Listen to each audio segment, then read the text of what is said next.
بسم اللہ الرحمن الرحیم۔ امید ہے آپ سب خیریت سے ہوں گے، اور ہم نے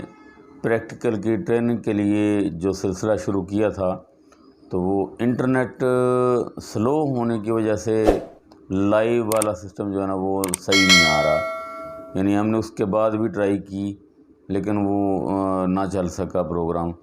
تو اس لیے ہم نے یہ پروگرام بنایا کہ آپ کو اس کے بارے میں پڑھانا تو ضرور ہے، لیکن یہ کرتے ہیں کہ روزانہ ایک ٹرپ یا ایک کسی چیز کے بارے میں مکمل پڑھا دیا، یا دو کے بارے میں جتنا ٹائم مل سکا تو اتنا آپ کو بتا دیا۔ اس سے آپ کی پریکٹیکل کی ٹریننگ مکمل ہو جائے گی انشاءاللہ، اور آپ اس میں سے کلیئر ہو جائیں گے۔ تو پہلا جو لائیو والا سیشن تھا اس میں بہت ساری چیزیں بتائی گئی تھیں، ٹائم تو تھا 25 منٹ کا اس کا، لیکن نیٹ کی خرابی کی وجہ سے اس میں سے کچھ کٹنگ آتی رہی، یعنی کچھ الفاظ کٹ جاتے تھے، اس میں سے آدھے منٹ کا یا 20 سیکنڈ یا 10 سیکنڈ کے جنا وہ باتیں کٹ گئیں۔ ہم نے بھی وہ دیکھی تھی، 25 منٹ سے بلکہ 15 منٹ کا رہ گیا، تو وہ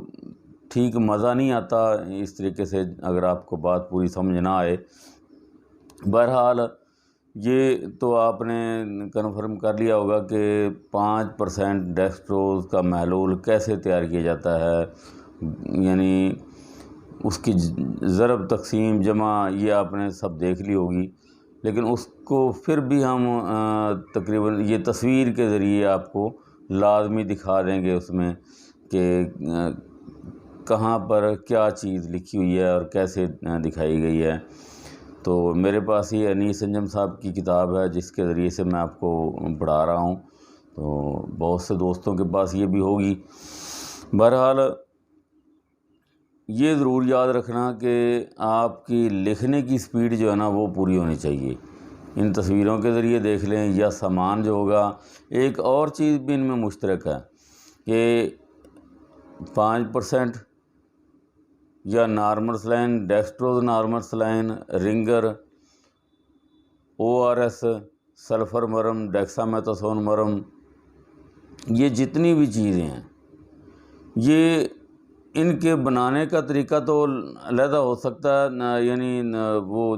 سالٹ یا جو چیزیں ان کی بنیادی اجزاء تو کچھ اور ہو سکتے ہیں، لیکن ان کا بنانے کا طریقہ لیبلنگ وغیرہ تقریباً سیم ہے۔ یعنی سلفر مرم یا ڈیکسامیتھاسون مرم یا کوئی اور ایسی مرم، فرض کر لو بیٹنوویٹ مرم ہے یا ڈرموویٹ مرم ہے، کوئی بھی مرم یا کریم آپ بنانے لگے ہیں ان کا سسٹم تو علیحدہ علیحدہ ہو سکتا ہے، سالٹ تو علیحدہ علیحدہ ہو سکتے ہیں، چیزیں ان کی علیحدہ علیحدہ ہو سکتی ہیں، لیکن جو جمع تفریق اور ضرب کا جو سسٹم یہاں پر حسابی نظام بتایا گیا نا، وہ گلوکوز ڈرپ ہو، رنگر سلفر مرم ہو یا نارمل سلائن ہو، جمع تفریق ایک جیسی ہے سب کی، یعنی سلفر مرم بھی 5% میں بنانی ہے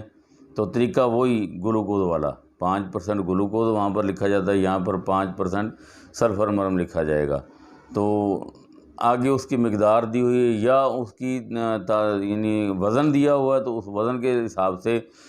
اس کی مقدار نکالنی ہے، یا اس کا مطلب وزن نکالنا ہے۔ جمع تفریق ویسے ہی ہوگا جیسے گلوکوز کو ہم بنا رہے ہیں، ڈیکسٹروز کو بنا رہے ہیں، جمع تفریق کا وہی طریقہ کار ہے۔ ہاں، سامان میں تھوڑی سی تبدیلی آ سکتی ہے، یعنی اگر آپ سلفر مرم بنانے لگے ہیں تو اس میں ہامن دستہ یعنی جو نمکیات ہوں گے ان کو باریک پیسنا ہوتا ہے ہامن دستے میں، پھر سپاٹ پتھر کی ضرورت ہوتی ہے، یہاں پر اسپیچولا کی ضرورت ہوتی ہے جہاں پر اس کو مرم کو اور بیس کو دونوں کو ملا کے پھر ڈسپینسنگ جار یہاں پر آ گیا، ادھر ڈسپینسنگ بوتل ہے ادھر ڈسپینسنگ جار ہے، سامان میں تھوڑا سا فرق آ جائے گا لیکن ترتیب ایک جیسی ہوگی اس کی۔ اس کے بعد تیاری کا طریقہ، وہی تیاری کا طریقہ اس کا ڈیکسٹروز سلائن یا ڈیکسٹروز واٹر کا ہے، اور یہی طریقہ کار تیاری کا سلفر مرم یا دوسری چیزوں کا ہے، اور رنگر کا بھی یہی طریقہ، یعنی ادھر یہ حساب کتاب نہیں کرنا پڑتا اس کا، رنگر کا یہ صرف سالٹ لکھنا پڑتے ہیں، ORS کا بھی سالٹ لکھنا پڑتا ہے۔ آگے تیاری کا طریقہ تقریباً ایک جیسا ہی ہے، یعنی مناسب، یعنی جو چیز بھی آپ بناتے ہیں اس کے لحاظ سے آپ اپنے ذہن میں یہ رکھیں کہ میں فلاں سامان کی ضرورت ہے اور اس کو فلاں طریقے سے شروع کیا جاتا ہے۔ تو اب آپ کو گلوکوز 5% کے بارے میں اس کے سامان کا تھوڑا سا ذکر کر دیں کہ ڈسٹل واٹر، ڈیکسٹروز، اوزان اور ترازو، حجم ناپنے والا سلنڈر، بیکر، ہلانے والی راڈ، کیف، ڈسپینسنگ بوتل، کاغذ، کینچی، گوند اور پیکنگ مٹیریل وغیرہ، یہ کچھ سامان ہے۔ تو اس کو آپ کو میں تصویر بنا کر بھی دکھا دوں گا، وہاں سے بھی آپ اس کو نوٹ کر سکیں گے۔ آگے اس کی تیاری کا طریقہ، نہایت احتیاط سے ڈیکسٹروز کا وزن کیا۔ وزن کس چیز سے کریں گے؟ اوزان اور ترازو سے، یعنی وہ سامان ہمارے پاس ہے۔ اب یہ تیاری کے طریقے میں بھی یہ سامان کی لسٹ آپ نے لکھ دیا، پہلے آپ نے لکھ دیا سامان، اس میں آپ نے سامان لکھنا شروع کر دیا، فلاں لکھ دیا، لیکن ہو سکتا ہے کہ آپ بھول جائیں، کچھ چیزیں ذہن سے نکل جائیں، اس کو خالی جگہ چھوڑ دیں، ایک لائن یا آدھی لائن اس کی چھوڑ کے آگے تیاری کا طریقہ شروع کر دیں۔ تیاری کے طریقے میں آپ لکھیں گے، نہایت احتیاط سے ڈیکسٹروز کا وزن کیا، حجم ناپنے والا سلنڈر سے 450 ملی لیٹر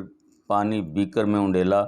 25 گرام ڈیکسٹروز کو ہلانے والی راڈ کی مدد سے پانی میں اچھی طرح حل کیا حتیٰ کہ یکساں محلول تیار ہو جائے۔ محلول کو سلنڈر میں منتقل کیا اور اس میں اتنا پانی مزید شامل کیا کہ حجم 500 ملی لیٹر ہو جائے۔ تیار شدہ محلول کو کیف کی مدد سے ڈسپینسنگ بوتل میں منتقل کیا، یعنی اس میں سارے سامان کی باتیں ہو رہی ہیں۔ اگر کیف بھول گئے ہیں تو بعد میں بندہ اوپر کیف کو لکھ دیتا ہے، یعنی سامان آپ کا اس طریقے سے بھی پورا ہو سکتا ہے اگر آپ کوئی چیز بھول چکے ہیں تو۔ پھر اگلا سیشن ہے کہ لیبلنگ اور پیکنگ۔ ڈسپینسنگ بوتل کی مناسبت سے لیبل تیار کیا، اس کے لیے آپ کے پاس کاغذ، کینچی، گوند، یہ چیزیں موجود ہیں، جس پر مریض کا نام اور دوا کا نام اور دوا کے بارے میں ہدایات تحریر کی۔ لیبل بوتل پر چسپاں کیا اور مناسب پیکنگ میں پیک کر کے مریض کے حوالے کیا، یعنی یہ تیاری کا طریقہ ہے۔ اسی طریقے سے آپ سلفر مرہم کے بارے میں لکھیں گے، اسی طریقے سے آپ گلوکوز 5% کے بارے میں لکھیں گے، اور اسی طریقے سے آپ رنگر کے بارے میں لکھیں گے، ORS کے بارے میں لکھیں گے، ڈیکسامethasone کے بارے میں لکھیں گے۔ جتنی بھی آپ ڈرپس بنا رہے ہیں اس کو، اور ORS یا کوئی بھی ایسا محلول تیار کرنے لگے ہیں تو آپ کو تیاری کا طریقہ یہی، یعنی سامان اس کا لکھنا پڑے گا، پھر اس کی تیاری کا طریقہ لکھنا پڑے گا، اور اسی طرح لیبلنگ اور پیکنگ آخر میں ہوتی ہے۔ اس طریقے سے آپ کا سوال مکمل ہو جائے گا۔ یعنی آپ پھر دوبارہ سے دیکھ لیں کہ گلوکوز، ڈیکسٹروز 5% کا حسابی عمل بنایا، کتنی گلوکوز چاہیے وہ لکھا، اور اس کے بعد اس کا سامان لکھا، سامان کے بعد تیاری کا طریقہ لکھا، اس کے بعد لیبلنگ اور پیکنگ لکھی، یہ آپ کا سوال مکمل ہو گیا۔ یعنی اس طریقے سے آپ نے اس سوال کا جواب دینا ہے، اور اسی طریقے سے آپ نے اس عمل کو مکمل کرنا ہے۔ حسابی عمل بھی لازمی ہے، اور سامان بھی لازمی ہے، تیاری کا طریقہ بھی لازمی ہے، لیبلنگ اور پیکنگ بھی لازمی ہے۔ تو اس طریقے سے ایک گلوکوز 5% ڈرپ تیار ہو گئی آپ کی۔ تو آج میں آپ کو صرف اتنا بتا سکا ہوں۔ انشاءاللہ کل سے آپ کو اگلی ویڈیو میں آپ کو ORS اور رنگر کے بارے میں بتاؤں گا، اور نارمل سلائن کا بھی ایک آپ کو سوال جو ہے نا وہ میں حل کر کے تیار کر کے بتاؤں گا کہ ڈیکسٹروز نارمل سلائن میں 2 حساب ہوں گے۔ پہلے میں تو ہو جائے گا اس کا کہ ڈیکسٹروز واٹر کیسے تیار کرنا ہے، اس کا حساب علیحدہ کرنا ہے، پھر نارمل سلائن کا علیحدہ کرنا ہے، دونوں کو ملا کے آگے اس کا یہ طریقہ، باقی سامان اور وہ جو تیاری کا طریقہ وہ ایک ہی ہے سب کا۔ یعنی آپ پھر سمجھ لیں کہ آپ چاہے گلوکوز ڈرپ بنا رہے ہیں، رنگر بنا رہے ہیں، ORS بنا رہے ہیں، سلفر مرہم، ڈیکسامethasone مرہم، یا کوئی اور مرہم بنا رہے ہیں، تو اس کا سامان لکھنے کا طریقہ بھی وہی ہے، سامان میں تبدیلی آ سکتی ہے، اور تیاری کا طریقہ بھی وہی ہے، اس کا اسی طریقے سے تیاری کر کے لکھنا ہے، اور لیبلنگ اور پیکنگ بھی وہی ہے، بس یہی اس کا حساب ہے۔ آپ اس کو اچھے طریقے سے سمجھ لیں گے تو آپ کے یہ ریٹن ٹیسٹ میں آپ کی بڑی مدد ہو جائے گی۔ والسلام۔